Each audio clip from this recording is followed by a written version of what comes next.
கூடி வந்திருக்க யாவருக்கும் சூத்திரம். இந்த நாளில் கூட நம்ம ஜெபம் செய்து கடன் செல்வோம். ஜெபித்தாரும்படியாக சாம் மனோகர் அவர்களை கேட்போம். பரலோகத்தில் இருக்கிற பிதாவே, உங்கள் நாமம் ஆசீர்வதிப்படுவதாக. உணவு உடுப்பு தாரும் பிதாவே, கூடி வந்தவங்களை ஆசீர்வதிங்க பிதாவே. பலனை தாரும் பிதாவே. இந்த பாடு நடத்துறதுக்காக நன்றி பிதாவே. இயேசுவின் நாமத்தினால் கேட்கிறேன், ஆமென். சரி, இந்த நேரத்தில் நம்ம 2 பேதுரு புஸ்தகத்தில் நமக்கு மேலான ஒரு நோக்கம் ஒன்று இருக்கிறது. இப்போ இந்த பூமிக்கு அடுத்தவைகளை நாம் சிந்திக்கிறது இல்லை அப்படின்னா நம்ம எதிலெல்லாம் பயிற்சி செய்யணும்.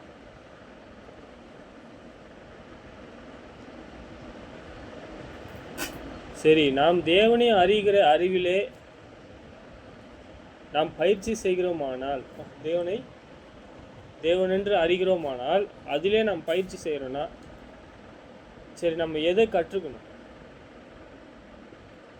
2 சொல்கிற தேவனையும் நம்முடைய கர்த்தராகிய இயேசுவையும் அறிகிற அறிவிலே உங்களுக்கு கிருபையும் சமாதானமும் பெருக கிடையாது. வரணும்னா, அதிகமாக கற்றுக்கொள்ளணும்னா, நம்முடைய மகிமையினாலும் காரணத்தினாலும் நம்மை அடைத்தவரை அறிகிற அறிவிலே ஜீவனுக்கும் தேவ பக்திக்கும் வேண்டிய யாவற்றையும் அவருடைய திவ்ய வல்லமையானது நமக்கு தந்துள்ளி என்று. அவரை நம்ம அழைத்தவரை நம்ம என்ன செய்கிறோம் அப்படின்னா அறிகிற அறிவிலே. புரியுதா சகோதர சகோதரிகளே? நீங்கள் உங்கள் அழைத்தவரை நீங்கள் எப்படியாக அறிய போகிறீர்கள்? அவர் தேவன், மேலான ஒரு ஜீவனை குறித்து, தேவ பக்தி, தேவனை உயர்வாக கருதுவதை குறித்து, அப்படிப்பட்ட ஒரு தன்மையை குறித்து தேவனானவர் நமக்கு என்ன செஞ்சிருக்காரு? கொடுத்துருக்காரு. அவருடைய திவ்ய வல்லமையானது நமக்கு தந்த அருளினும் அன்றி கொடுத்துருக்கேன்னு சொல்றேன். சரி, இந்த உலகம் எப்படி இருக்கு? நம்ம தொடர்ந்து நம்ம பார்க்குறோம்ல, உலகமும் அதனுடைய கிரியைகளும் இச்சையினால் உலகத்தின் உடனே கேட்டுக்கு தப்பி நம்ம என்ன செஞ்சிருக்கோம்னு சொல்றாரு? கேட்டுக்கு தப்பி.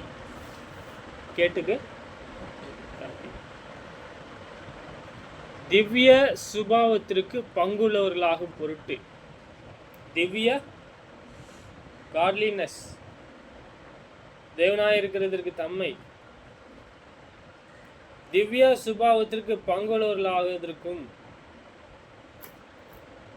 அது மகா மேன்மையும் அருமையுமான வாக்குத்தத்தம் என்று சொல்லும்போது 2 பார்ட் இருக்கு.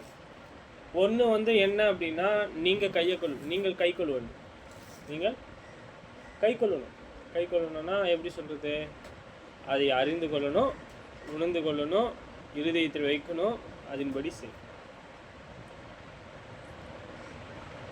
சரி, இப்படியாக நீங்கள் அதிக ஜாக்கிரதை உள்ளவர்களாய் உங்கள் விசுவாசத்தோட தைரியத்தோட ஞானத்தையும், ஞானத்தோட இச்சை அடக்கத்தையும், இச்சை அடக்கத்தோட பொறுமையோட தேவ பக்தியோட சகோதர ஸ்நேகத்தையோட அன்பையும் கூட்டி வழங்குங்கள். நாம் என்ன செய்யணும் இங்கே அப்படின்னா, கர்த்தருடைய நாமத்தை நாம் என்னவா இருக்குது? கர்த்தருடைய நாமத்தினாலே கூடி இங்கே நாம் உலகத்தை விட்டு நாம் வெளியே வந்திருக்கிறோம். இங்கே கர்த்தருடைய நாமத்தினாலே நாம் கூடும் பொழுது ஜீவனை நாம் பெற்றுக்கொள்ளக்கூடியவர்களாக இருக்கிறோம். சரி, இப்போ இப்படிப்பட்ட பொறுமை, ஞானத்தோட இச்சை அடக்கம். இச்சைனா எது? இந்த உலகத்தின் மேலும் சரி, உலகத்தில் உள்ள எது ஒன்றும் சரி, இச்சிக்கத்தக்கதான எந்த ஒரு காரியமாக இருந்தாலும் சரி, நம்ம ஞானத்தை பெற்றுக்கொண்டு அதை செய்யாதவர்களாக இருக்கணும். சரி, நம்ம செய்யல. பொறுமையோடு என்ன செய்கிறோம் அப்படின்னா, தேவபக்தியில் நம்ம பயிற்சி செய்கிறோம்.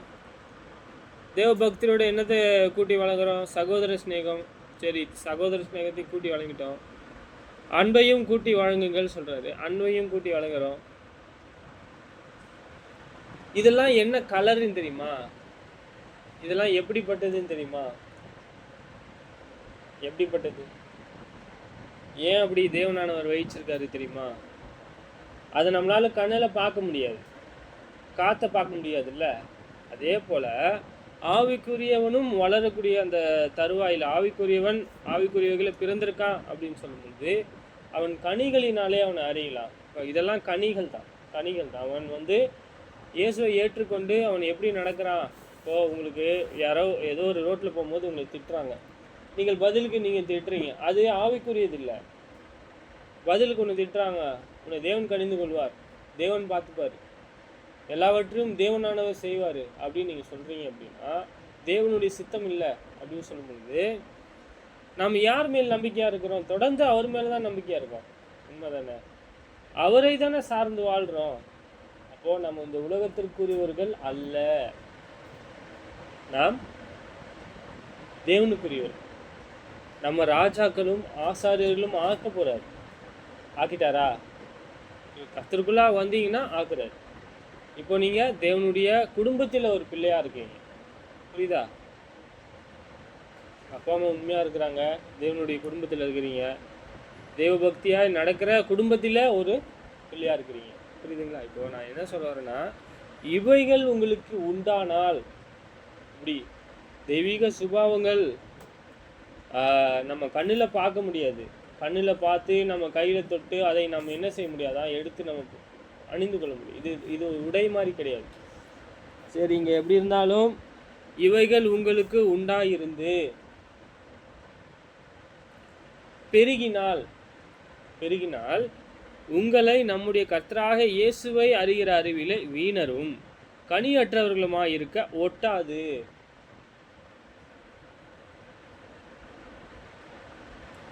நீங்கள் வேஸ்ட்டாக போக மாட்டீங்க, நீங்கள் ஃபெயிலியர் கிடையாது, நீங்கள் தோற்று போல. ஒரு நாள் இயேசு கிறிஸ்துவினுடைய அவருடைய வருகையில் வரும் பொழுது நீங்கள் என்னவா ஆவீங்க? ஒரு நாள் உங்களுக்கான ஓட்டத்தில் நீங்கள் ஓடி முடிக்கும் பொழுது உங்களுக்கான பலன் அங்கே மிகுதியாக கூட இருக்கலாம். இயேசு கிறிஸ்துவை நீங்கள் பார்க்கலாம், பிதாவாகி தேவனை பார்க்கலாம், உங்களுக்கான மகிமை உங்களுக்கு கிடைக்கும். நீங்கள் என்ன செய்ய முடியும்? ஜாதிகள் மேலே அதிகாரத்தை செலுத்த முடியும். அப்போ ஜாதிகளில் அதிகாரத்தை செலுத்துகிறாங்கன்னா நீங்கள் ராஜாக்கள் சொல்கிறோமே, நீங்கள் தான் ராஜாவும் ராஜாக்களுமா இருக்கிறீங்களே, ஆசாரியர்களாக இருக்கிறீங்க. அப்போது நீங்கள் ஜாதியை ஆள முடியாதா? சொல்கிறாரு, முடிவு பரியந்தும் என் கிரியை நீ கை கொண்டா, முடிவு பரியந்தும் அவருடைய கிரியைகளை கை கொள்ள வேண்டியது இருக்கிறது, நாம் ஜெயம் கொள்ள வேண்டியது இருக்கிறது என்பார். சரி, இவைகள் எல்லாம் நாம் இடகிறதற்கு ஏதுவா இராதபடிக்கு, எப்படிப்பட்ட குணாதிசயங்கள் இருக்கும் பொழுது நமக்கு விரோதமாக செய்யக்கூடிய மனுஷங்க செய்யும் பொழுது இவ்வளோ நன்மைகள் நம்ம இருதயத்தில் இருக்குமானால் பதில் நன்மை தான் செய்வோமே தவிர அவங்களுக்காக நம்ம என்ன செய்ய மாட்டோம்? தீமை செய்யுது. ஆனால் கஷ்டமாக தான் இருக்கும் இல்லையா? சரி, ஓகே. இங்கே எப்படி இருந்தாலும் தேவனானவர் மாத்திரமே நமக்கு என்னவா இருக்கிறாரு அப்படின்னா பலனுள்ளதாக இருக்கிறாரு. தாவீதுக்கு அவருக்கு முன்பாக வைத்தது யாரு? தேவனுக்கு அவருக்கு முன்பாக தேவன் தான் வைச்சிருக்காரு. இங்கே பார்க்கும்பொழுது, ஆகையால் சகோதரரே, உங்கள் அழைப்பையும் தெரிந்து கொள்ளுதலையும் உறுதியாகும்படி ஜாக்கிரதையாக இருங்கள். இவைகளை செய்தால் நீங்கள் ஒரு காலம் இடறி விடுவது இல்லை.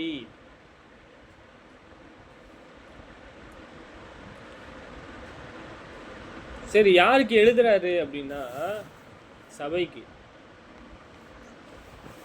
யாரு சபை? சகோதர சகோதரி. சரி, சகோதரே, உங்கள் அழைப்பையும் தெரிந்து கொள்ளுதலையும் உறுதியாகும்படி. உறுதினா என்னது?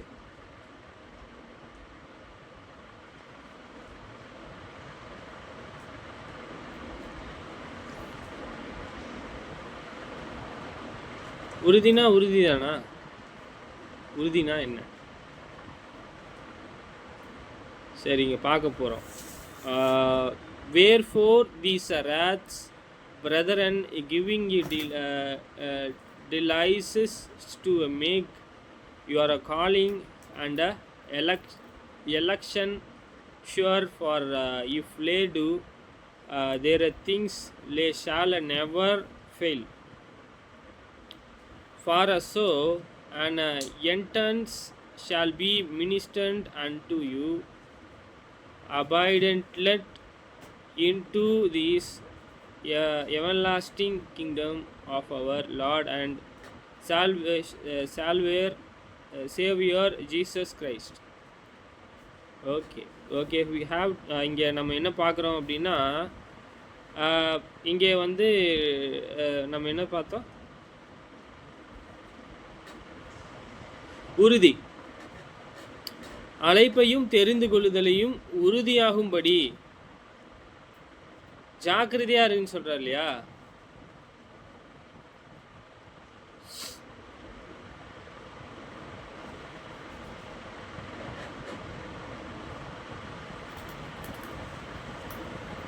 இங்க வந்து எலெக்ஷன் சொல்றேன். எலெக்ஷன்னா என்ன?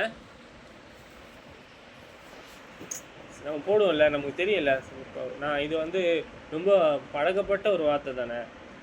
எலெக்ஷன்னா என்ன? எலெக்ஷன்னா ஒரு மினிஸ்டரையோ ஒரு மந்திரியோ இல்லைனா ஒரு வார்டு கவுன்சிலரையோ மெம்பரையோ என்ன செய்வாங்க, லோக்சபாவுக்கோ இல்லை ராஜ்யசபாவுக்கோ அனுப்புறதுக்கு அந்த மனுஷன் என்ன செய்வாங்க? எலெக்ஷன்ஸ் சூஸ் பண்ணுவாங்க. சரியா? அவங்க என்ன பண்ணுவாங்க? சூஸ் பண்ணுவாங்க. இதை வந்து என்ன பண்ணுவோம்? எலெக்ஷன் சொல்லிட்டு ஒன்று வைப்பாங்க. அது என்ன நடக்கும்? ஒவ்வொரு மனுஷனாக போயிட்டு அங்கே செலக்ட் பண்ணுவாங்க, போயிட்டு ஓட்டட் போடுவாங்களே, அதே வார்த்தை தான் இங்கே வந்து 1586 செலெக்ஷன். அதே மாதிரி தான் இங்கே சொல்கிறாரு, அழைப்பையும் தெரிந்து கொள்ளுதலையும் தேவன் என்ன செஞ்சிருக்காரு? தெரிந்து கொள்ளுதலையும் உறுதியாகும்படி ஜாக்கிரதையா இருங்கள். புரியுதுங்களா?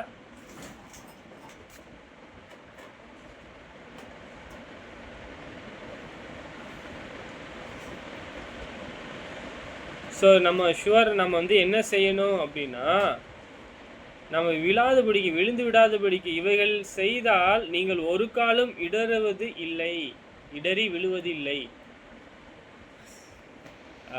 நம்ம தொடர்ந்து ஆவிக்குரிய வகையில் தேவனுடைய காரியங்களில் நம்ம என்ன செய்யணும்? ரொம்ப சந்தோஷமானவர்களாக, மகிழ்ச்சியானவர்களாக தேவனை ஆராதிக்கணும். ஏன் அப்படி செய்யணும்? அப்படி முடியாது. மெய்யாக நம்ம அதிகமான பாடுகள் இருக்குது, அதிகமாக துன்பங்கள் இருக்குது. தேவன் என்ன செஞ்சுருக்காரு? அதிகமான என்ன செஞ்சுருக்காரு? பாடுகள், துன்பங்களை நமக்கு ஏன் வருது அப்படின்னா, நம்மளுடைய விசுவாசத்தின் வளர்ச்சிக்காக. அது பாட்டுன்னு வந்துக்கிட்டே இருக்கும். ஒன்று போகும்போது இயேசு கூட கல்லெறிய பார்த்தாங்க, தலைகீழ தள்ளிவிட பார்த்தாங்க, அவரை கொலை செய்ய பார்த்தாங்க, கல்லெறிய பார்த்தாங்க, நிந்திச்சாங்க இல்லையா? சபையை விட்டு ஒதுக்கி வச்சாங்க, தேவாலயத்தை விட்டு ஒதுக்கிட்டாங்க. அவரை குற்றப்படுத்தி பிலாத்து விடுறது கடைசி எடுத்துன்னு போயிட்டு நிறுத்திட்டாங்க. என்ன பண்ணார்? பிலாத்து இயேசுவை பிடித்து வாரியில் அடிப்பித்தாவது விட்டுலான்னு பார்த்தாரு. ஆனால் யூதர்கள் கடைசி வரை என்ன செய்யல? இயேசுவை கொலை செய்யாமல் அவங்க விடுவதில்லை என்பதாக அவங்க என்ன செஞ்சாங்க? அவங்களோட தீர்மானம் செஞ்சுட்டாங்க.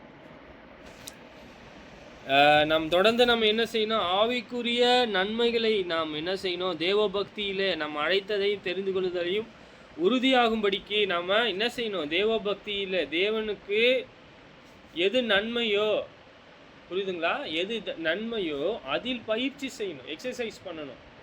பூமிக்குரிய எக்ஸசைஸ் எவ்வளோ முக்கியமோ, எதுக்காக பூமிக்குரிய எக்ஸசைஸ் முக்கியம்? மைக்ரோபயாலஜிக்கல் சேஞ்சிங் ஆகாது, சுகரு, பிபி, கொலஸ்ட்ரால் வராது. சரீரமும் மனசும் சரீரம் கட்டுப்பாடாக இருந்துச்சுன்னா நம்மளுடைய இருதயத்தையும் கட்டுப்பாடு பண்ணலாம். புரியுதுங்களா? குட்னஸ் அப்படின்னா சரீரமும் நல்லா இருக்கணும், என் இருதயமும் நல்லா இருக்கும், ஆரோக்கியமாக இருக்கும். சரி, ரெண்டாவது சோஷியலி ஆரோக்கியமாக இருக்கணும். சோஷியலி நான் யாருக்கும் எந்த துன்பத்தையும் ஏற்படுத்தக்கூடாது. புரியுதுங்களா? நான் சோஷியலியாக ஆரோக்கியமாக இருக்கேன். Goodness, I'm goodness. ஸோ இப்படி இருந்தால் மாத்திரமே நான் என்னவா இருக்கிறேன், ஆரோக்கியம் உள்ளவனாக இருக்கிறேன் அப்படின்னு சொல்லிட்டு மருத்துவ அனாட்டமி புக்கில் போட்டிருக்கு. மெடிக்கல் நர்சிங் அனாட்டமி புக்கில் இருக்குது. ஸோ அதை உங்களுக்கு நான் சொல்கிறேன், என்கரேஜ் பண்ணுறேன். ஸோ குட்னஸ் அப்படின்னா, குட் அப்படின்னா மனசில் ஆரோக்கியமாக இருக்குது. இது மனசு. இந்த மனசில் ஆரோக்கியமாக இருக்கணும், இந்த சரீரத்தில் ஆரோக்கியமாக இருக்கணும்.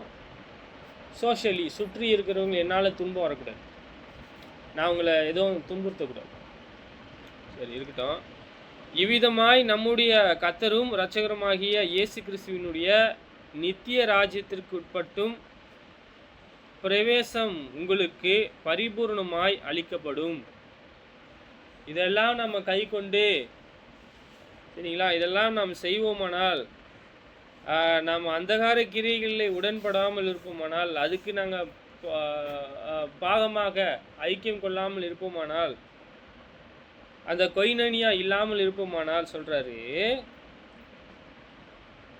இவ்விதமாக நம்முடைய கர்த்தரும் இரட்சகருமாகிய இயேசு கிறிஸ்துவினுடைய நித்திய ராஜ்யத்துக்கு உட்பட்டும். இப்போ யார் நீங்கள்? இயேசு கிறிஸ்துவினுடைய நித்திய ராஜ்யத்துக்கு உட்பட்டவர்களாக இருக்கிறீங்க. ஒரு நாள் என்ன ஆவீங்க? ஒரு நாள் பரலோக ராஜ்யம் என்ற ஒரு ராஜ்யம் உங்களுக்கு கிடைக்கும்னு சொல்கிறார். நித்திய ராஜ்யத்துக்கு உட்பட்டும் பிரவேசமும் உங்களுக்கு பரிபூர்ணமாய் அளிக்கப்படும். பரிபூர்ணம்னா என்ன? கம்ப்ளீட். எந்த ஒரு இதுவும் கிடையாது, குறையும் கிடையாது. ஃபுல்லாக முழுமையாக கொடுக்கப்படும்.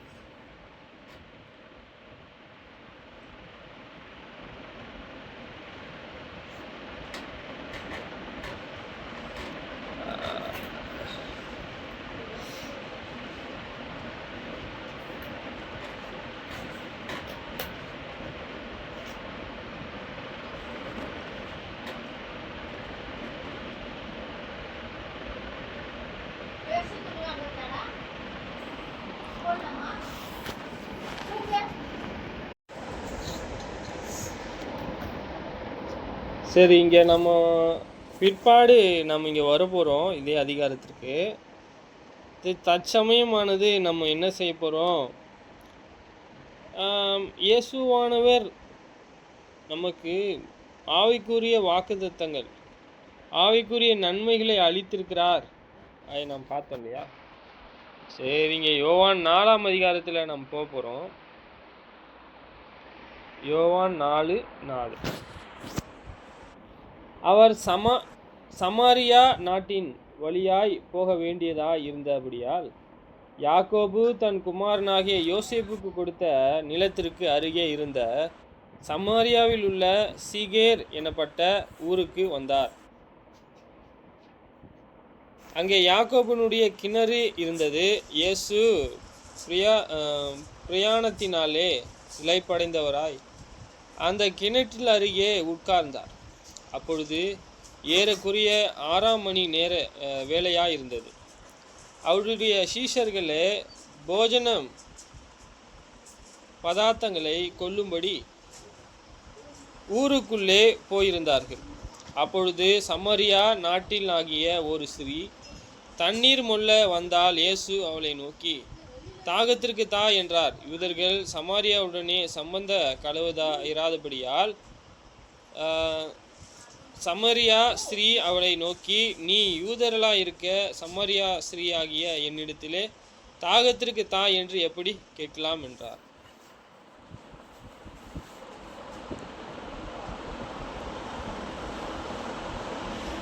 இயேசு என்ன செய்கிறாரு அப்படின்னா, அவர் சமாரியா நாட்டின் வழியாய் போக வேண்டியதாய் இருந்தபடியால், சமாரியா நாடுன்னு ஒரு நாடு, அந்த நாட்டு வழியாக இயேசு போகணும் அப்படின்னு சொல்லிட்டு அவர் இருக்கு. யாக்கோபு தன் குமாரனாகிய யோசேப்பு கொடுத்த நிலத்திற்கு அருகே இருந்த சமாரியாவில் உள்ள சீகார் எனப்பட்ட ஊருக்கு வந்தார். அந்த ஊர், அந்த கிணறு எங்கே இருக்குது அப்படின்னா சீகார். இப்போ அங்கே தான் இருக்கார். ஆதியாகம புஸ்தகம் 33:19 பார்க்கலாம். தன் கூடாரம் போட்ட வெளியின் நிலத்தை சீகேரின் தகப்பனாகிய ஏமாரின் புத்திரர் கையிலே 100 வெள்ளிக்காசுக்கு கொண்டு.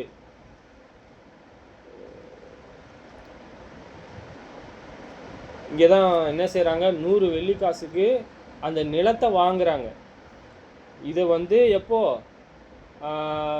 இயேசு கிறிஸ்துவுக்கு முன்பு, இயேசு கிறிஸ்துக்கு முன்பு எப்படியோ ஒரு 3000 வருஷம் இருக்கலாம். இதுலேருந்து இல்லை, இயேசு கிறிஸ்து பிறந்ததுலேருந்து 3000 வருஷம்.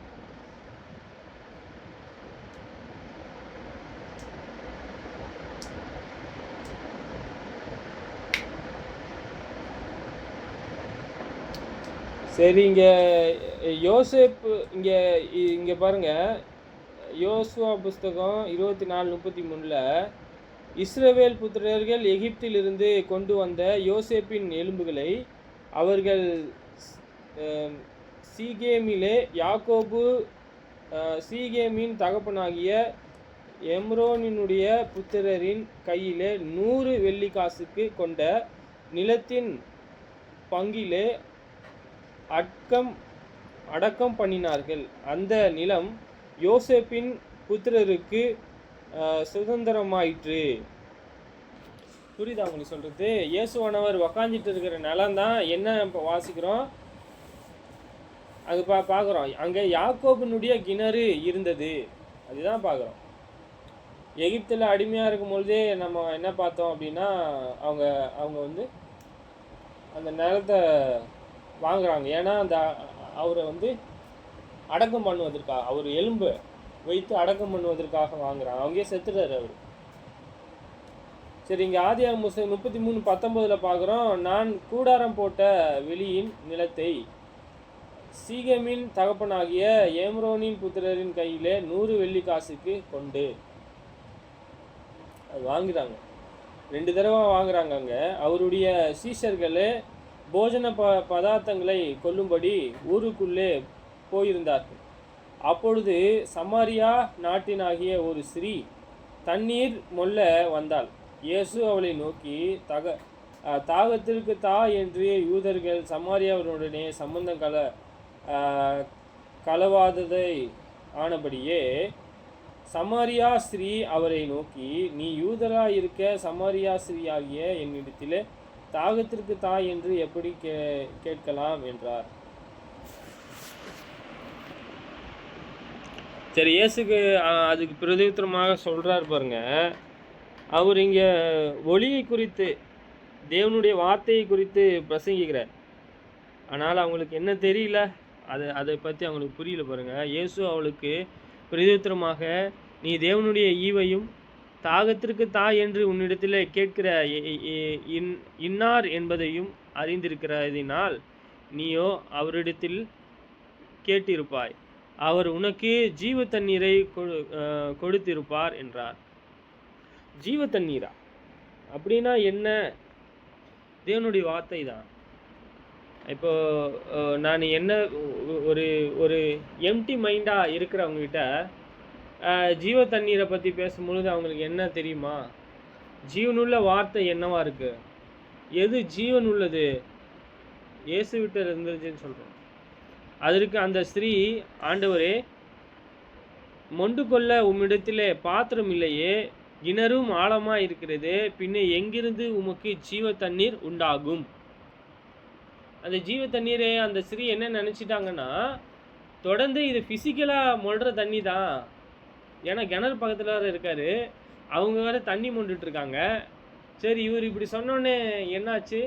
இயேசு தேவனுடைய வார்த்தையை பற்றி சொல்கிறாரு. ஆனால் அந்த ஸ்திரீ வந்து, ஓ, நமக்கு தண்ணி தரப்போகிறாரு அப்படின்னு நினச்சி அந்த தண்ணியை நாம் எப்படி பெற்றுக்கொள்வதுன்னு கேட்குறாங்க. இந்த கிணறு எங்களுக்கு தந்த தம்முடைய பிதாவாகிய யாக்கோபை பார்க்கிலும் நீர் பெரியவரோ, படித்தோம் இல்லையா?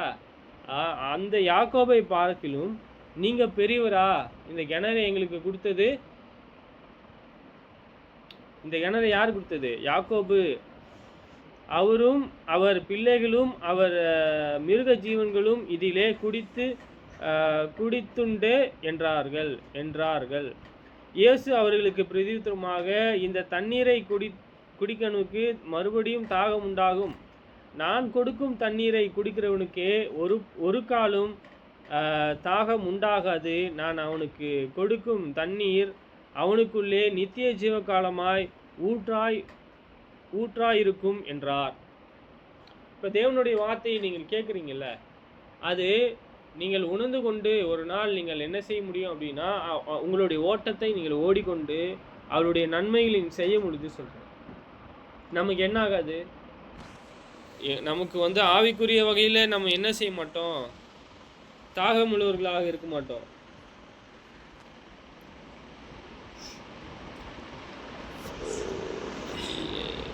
ஒன்று பேதுரு 1:20.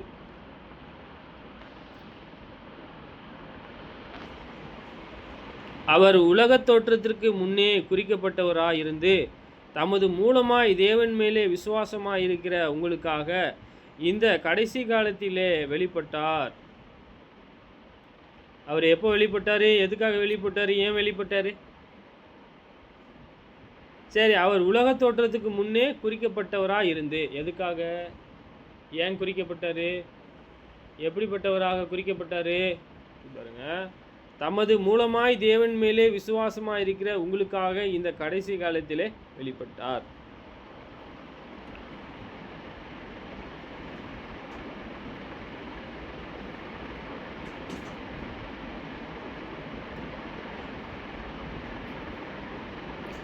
சரி, நீங்கள் ஆவிக்குரியதையும் பூமிக்குரிய வகையிலே நீங்கள் ஆவிக்குரியதை நீங்கள் காண்கிறீர்கள் என்றால், அப்போ நீங்கள் பூமிக்குரிய வகையிலே நீங்கள் என்ன செய்யணும்? இருளை காண்றீங்களா, ஆவிக்குரிய இருளை காண்றீங்களா?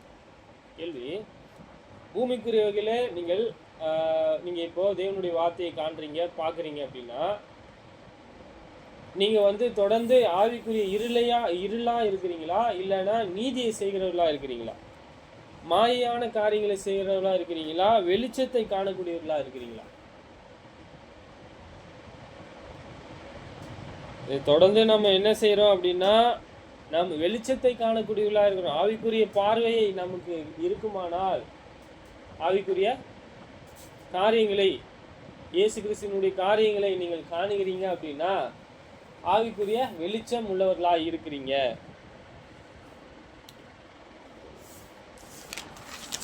இயேசுவானவர் எப்படியாக வளர்ந்தாரு என்பதை குறித்து நம்ம பார்க்குறோம். அதே போலதான் எல்லாரும். ஏன்னா அவரும் என்னவா இருக்கிறாரு அப்படின்னா மாம்சத்தில் இருந்ததை குறித்து நீங்கள் வாசிக்கிறீங்க.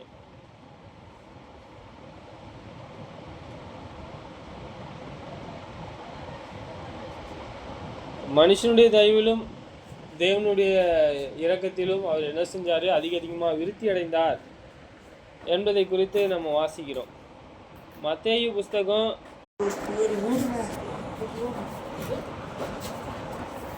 சரி, ஒருவன் 2 எஜமானுக்கு ஊழியம் செய்யக்கூடாது. ஒருவனை பகைத்து மற்றவனை அசட்டை பண்ணுவான், ஒருவனை சிநேகிப்பான் என்று நாம் பார்க்கிறோம். நம்ம என்ன செய்யக்கூடாது? நம்ம ஒருவனை பற்றி கொண்டு மற்றவனை அசட்டை பண்ணக்கூடாது சொல்கிறார்.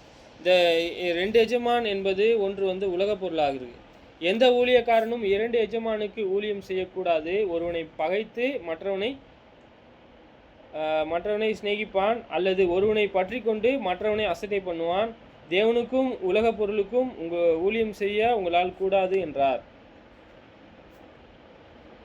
இது மத்தேயுல பார்த்தீங்கன்னா 6:24. சரி, இந்த உலக பொருள் ஐஸ்வர்யம், இந்த ஐஸ்வர்யம் யாருக்கு வேணும் அப்படின்னா, யாருக்கு வேணும் இந்த ஐஸ்வர்யம்? யாருக்கு தேவை? தொடர்ந்து நம்ம இப்படியே நம்ம தேவனானவர் நம்மளை வைத்திருக்காரு அப்படின்னா அதற்கு ஒரு காரணமானது இருக்குது. சரி, நம்ம தேவனை தொடர்ந்து நாம் மகிமைப்படுத்துவதற்காக இருக்கலாம். சரி, நாம் தேவனை அன்பு கூறுவதற்காக இருக்கலாம். ஆனால் தேவனானவர் நாம் தொடர்ந்து அவருடைய அன்பை விட்டு நாம் என்ன செய்ய மாட்டோம்? பிரிந்து போவது அவருக்கு பிரியமா இருக்காது. ஏன்னால் ஒரு ஆத்மா கூட இடறி விழுவதற்கு அவருக்கு விருப்பம் இல்லை. சரி, நம்ம என்ன பார்க்குறோன்னா, ஒருவனை பற்றி கொண்டு மற்றவனை அசட்டை பண்ணுவான். நாம் உலக பொருளுக்கு நம்ம என்ன செய்யக்கூடாது? ஊழியம் செய்யக்கூடாது உலக பொருளுக்கு. சரி, ஆனால் நிறைய பேர் என்ன செய்கிறாங்க அப்படின்னா, உலகத்தில் உள்ளவைகளையும் அன்பு கூறுறாங்க.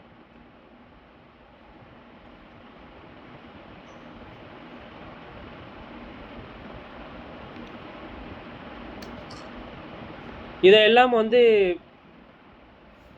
யாராவது கேட்டாங்க அப்படின்னா, பணம் இல்லாமல் என்ன செய்ய முடியும், நீங்கள் பணக்காரலாம் இல்லாமல் என்ன பண்ண முடியும்னு கேலி பண்ணுறாங்களா? பார்த்துருக்கீங்களா? பார்த்துருக்கீங்க இல்லையா? சரி, ஆனால் அவங்களுக்கு இருதயத்தில் அவங்களுக்கு இருக்கும். சரி, சொல்கிறாரு, இதே இயேசுவானவர் சொன்ன பொருள் என்ன ஆச்சு? இவைகள் எல்லாமே பொருளாசைக்காரராகிய பரிசேயரும் கேட்டு அவர்களை பரியாசம் பண்ணினார்கள். அவர்களை நோக்கி, நீங்கள் மனுஷர் முன்பாக உங்களை நீதிமான்களாக காட்டுகிறீர்கள், தேவனோ உங்கள் இருதயங்களை அறிந்திருக்கிறார். மனுஷருக்குள்ளே மேன்மையாக எண்ணப்படுவது தேவனுக்குள் முன்பாக அருவருப்பாயிருக்கிறது. இவர்கள் எல்லாம் பொருளாசைக்காரனாகிய பரிசேயரும் கேட்டு என்ன செஞ்சாங்களா? பரியாசம் பண்ணாங்களா? கிண்டல் பண்ணாங்களா? கேலி செஞ்சாங்களா? அவர்களை நோக்கி, நீங்கள் மனுஷர் முன்பாக என்ன செய்வாங்க? நீதியா காண்பிக்க ஆசைப்படுவாங்க. நீதியா மனுஷருக்கு முன்பாக நீதியாய் காண்பிக்க ஆசைப்படுவாங்க. ஏன்? உங்களை நீதிமான்களாக காட்டுகிறீர்கள், தேவனோ உங்கள் இருதயங்களை அறிந்திருக்கிறார். எப்படிப்பட்ட இருதயம் சொல்றாரு பாருங்க. உள்ள அக்கிரமங்களினாலும் உள்ள ஒரு வியாதியா இருக்கு. அவன் பிதுக்கப்படலைன்னு சொல்றாரு. பிதுக்கப்பட்டாதானே அது சரியாகும், மருந்து போட முடியும் இல்லையா? வெளிப்படுத்தல் புஸ்தகத்தில் பார்க்குறாங்க, உன் கண்ணுக்கு கலிக்கம் போடணும்னு சொல்றாரு. நீ நிர்வாணியா இருக்கிறேன்னு சொல்றாரு. நிர்வாணினா ட்ரெஸ் இல்லாம இருக்கிற, என்னிடத்துல வாங்கி கொள்ளுன்னு சொல்றாரு. ட்ரெஸ் நான் வெண்வஸ்திர தரேன்னு சொல்றாரு.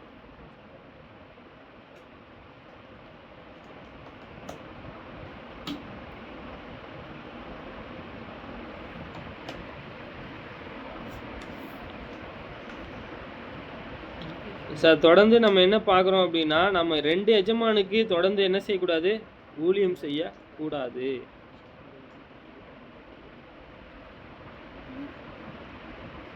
நம்ம பார்த்துருக்கோம், பவுலானவர் எப்படியாக அழைக்கப்பட்டாரு, எதற்காக அழைக்கப்பட்டாரு, அவர் தெரிந்து கொள்ளப்பட்டு ராஜாக்களுக்கு முன்பாக எதற்காக கொண்டு போய் நிறுத்தப்பட்டாரு?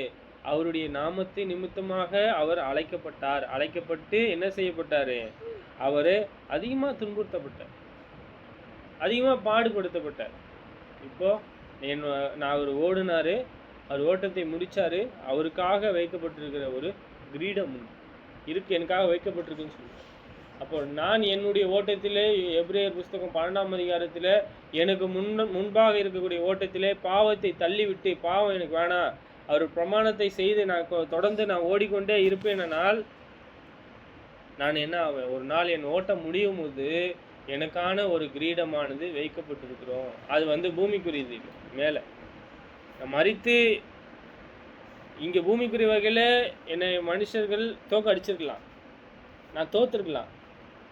ஆனால் ஆவிக்குரிய நன்மைகளிலிருந்து தேவனானவர் நம்ம என்ன செய்கிறதில்லை, ஒரு காலம் நீக்கி போடுவதில்லை. என்ன போடுவதில்லை? நீக்கி போடுவது. நம்ம தோக்கிறது கிடையாது. ஆவிக்குரிய நன்மைகள் நமக்கு இருக்கு.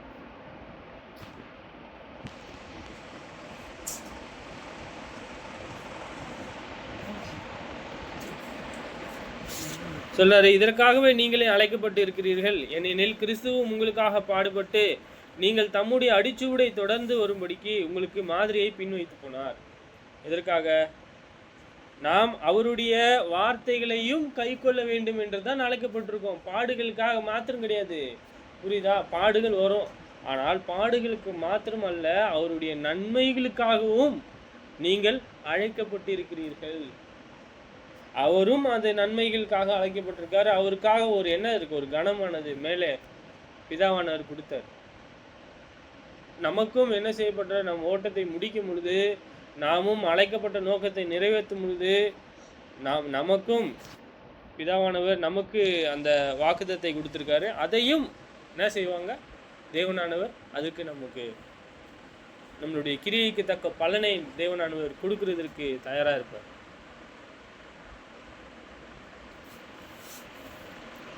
சரி, ஓகே.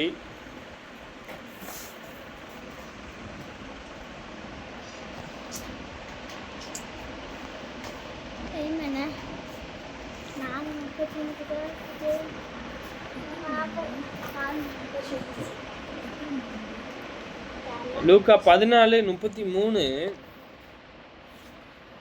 அப்படியே உங்களில எவனாகிலும் தனக்கு உண்டானவைகள் எல்லாம் வெறுத்து விடாவிட்டால் அவன் எனக்கு சீஷனாயிருக்க மாட்டான்.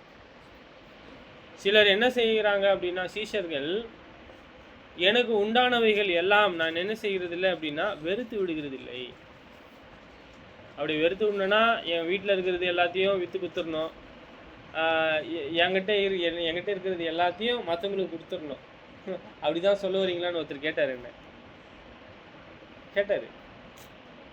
அப்படியே உங்களிலே எவனாகிலும் தனக்கு உண்டானவைகளை எல்லாம் வெறுத்து விடாவிட்டால் அப்படின்னா அதில் நம்ம என்ன செய்யக்கூடாது, அந்த நன்மையை நாம் ரொம்ப பிதாவுக்கு மேலாக, இயேசு கிறிஸ்துவுக்கு மேலாக நம்ம வைக்கக்கூடாது. முதலாவது யாரு? முதலாவது நம்ம யார் வைக்கணும்? முதலாவது தேவனுடைய நீதியும் ராஜ்யத்தையும் தேடுன்னு சொல்றாரு இல்லையா?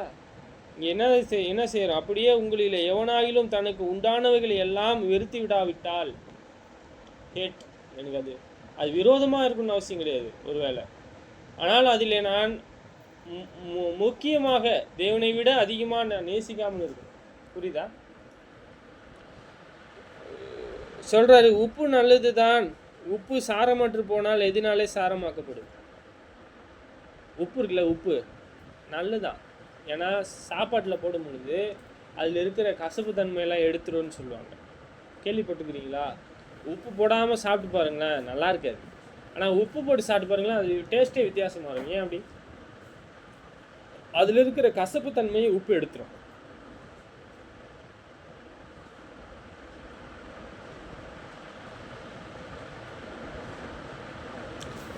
சரி, நம்ம நன்மையான காரியம்தான் உப்பு, புரியுதா? அது சாரம், நம்மளுடைய தன்மையை நாம் இழந்து போனோமானால் நாமும் உப்பை போல என்ன செய்யப்படுவோம்? சாரம் அற்று போனோம்னால சொல்றாரு பாரு, அது நிலத்துக்காகிலும் எருவுக்காகிலும் உதவாது, அதை வெளியே கொட்டி போடுவார்கள், கேட்கிறதற்கு காது உள்ளவன் கேட்க கடவான் என்றார்.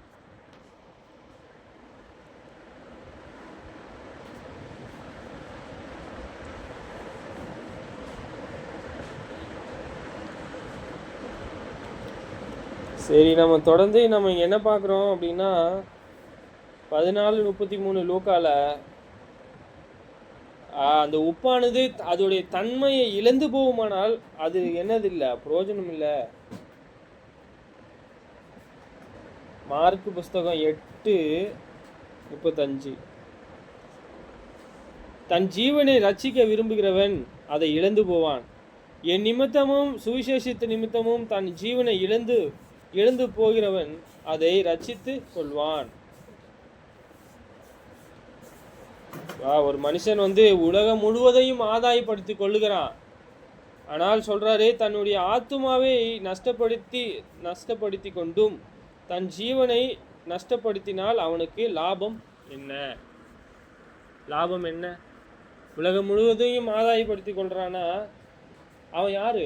பெரிய பணக்காரன். சரி, அவனுக்கு உண்டானது எல்லாமே அவன் பெற்றுக்கொள்றான் பாருங்க. தன் ஜீவனை ரட்சிக்க விரும்புகிறவன் அவனுக்காக, பிதாவுக்காக, இயேசுக்காக கிடையாது, அதை இழந்து போவான். என் நிமித்தமாகவும் சுவிசேஷத்தின் நிமித்தமாகவும் தன் ஜீவனை இழந்து போகிறவன் அதை ரட்சித்து கொள்வான் என்று சொல்றார்.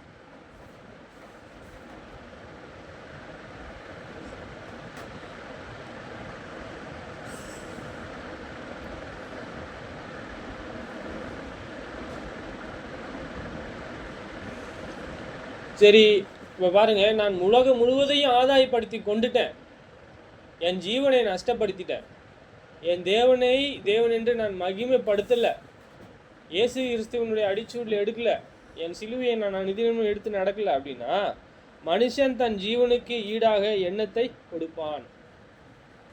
என்ன கொடுப்பான்? தன் ஜீவனுக்காக அவங்ககிட்ட இருக்கிற எல்லாத்தையும் கொடுத்துருவான். ஆதலால் விபசாரமும் பாவமும் உள்ள இந்த சந்ததியால் என்னை குறித்தும் என் வார்த்தைகளை குறித்தும் எவன் வெட்கப்படுகிறானோ அவனை குறித்து மனுஷகுமாரனும் தனது பிதாவின் மகிமை பொருந்தியவராய் பரிசுத்த தூதர்களோடு கூட வரும்பொழுது வெட்கப்படுவார் என்றார். நான் இயேசு கிறிஸ்துவினுடைய சீஷன் என்பதை குறித்து நான் வெட்கப்படல. தேவனானவர் அவர் சொன்ன ஒவ்வொரு வார்த்தைகளையும், அவருடைய வேத வாக்கியங்களை குறித்து நாம் என்ன செய்யணும்? அனுதினமும் தேவனுடைய வார்த்தைகளை போதித்து, எனக்காகவும் சரி, கேட்குற உங்களுக்காகவும் சரி, நம்ம என்ன செய்யணும்? புத்தி சொல்லணும். நம்ம அப்படி சொல்லும் பொழுது மெய்யாக நாம் உண்மையுள்ளவர்களாக இருக்கிறோம், நம்ம அவருடைய கற்பனைகளை கை கொள்கிறோம். அப்படிதான் நாம் பார்க்குறோம். தொடர்ந்து பவுலானவர் அவர் போதித்ததை குறித்து நீங்கள் காண முடியும். சகல நன்மைகளையும் கொடுத்திருக்காரு. இயேசுவானவர் அவருடைய முழு நன்மைகளை, ஆவிக்குரியவர்களை நாம் பயிற்சி செய்வதற்கான தேவைகளையும் நன்மைகளையும் சரி தேவனானவர் கொடுத்திருக்காரு. ஆவிக்குரிய நன்மைகளை தான் நாம் என்ன செய்யணும்? முதலாவது பெற்றுக்கொள்ளணும்னு பார்க்குறோம். உலகத்தில் இல்லை, ஆவிக்குரிய நன்மைகள் தான் முக்கியம். எப்படி?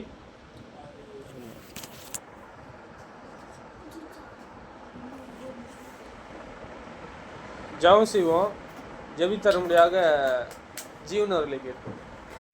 வரலாற்றில் இருக்கிறாங்க பிதாவே, உங்கள் நாமம் ஆசீர்வதிப்பதாக. பிதாவே, நாளை கொடுத்தது நன்றி பிதாவே. உடுப்பு உணவு கொடுத்தது நன்றி பிதாவே.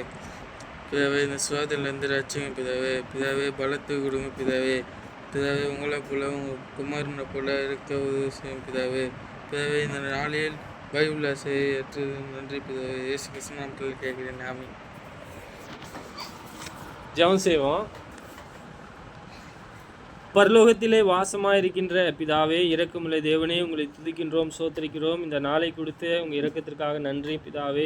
எப்பொழுதுமே உங்கள் குமாரனை பிதாவை மகிமைப்படுத்த உதவி செய்யும் பிதாவாகி தேவனே, நீங்கள் பரிசுத்தர் பிதாவே. நாங்கள் இந்த வாய்ப்பை கொடுத்தீர, அதுக்காக நன்றி. தொடர்ந்து உங்கள் ஊழியத்தை செய்வதற்காக உதவி செய்யும் பிதாவே. தொடர்ந்து உங்கள் ஊழியத்தை நாங்கள் கனத்துடன் பிதாவே நாங்கள் அதிகமாக உங்களை பிரியப்படுத்த உதவி செய்யும்.